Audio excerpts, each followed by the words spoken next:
The story, The Lantern Man. They told us never to follow lights in the woods. It was an old warning, passed down through generations, but we thought it was just folklore, something parents said to keep kids from wandering too far. I learned the hard way it wasn't a story. We were camping in the northern pines, me and my cousin Eric. No cell service, no towns for miles, just the fire, the trees, and the black sky above us. Around midnight, we saw it. A lantern light, swaying between the trunks.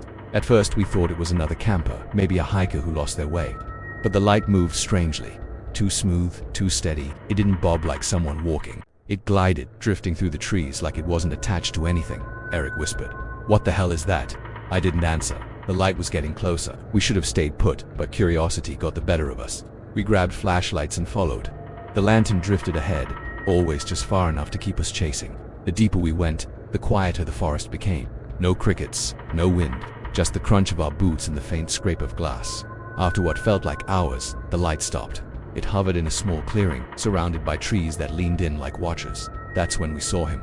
A man stood beneath the lantern, tall and thin, his face hidden by a wide-brimmed hat. His clothes looked old, tattered, like something out of the 1800s. He didn't move, didn't speak. Eric called out, "Hey, are you lost?" The man raised his head. His eyes glowed the same pale yellow as the lantern. His mouth opened far too wide, stretching until it split his cheeks. And in a voice like rusted hinges he said, "Follow." We ran.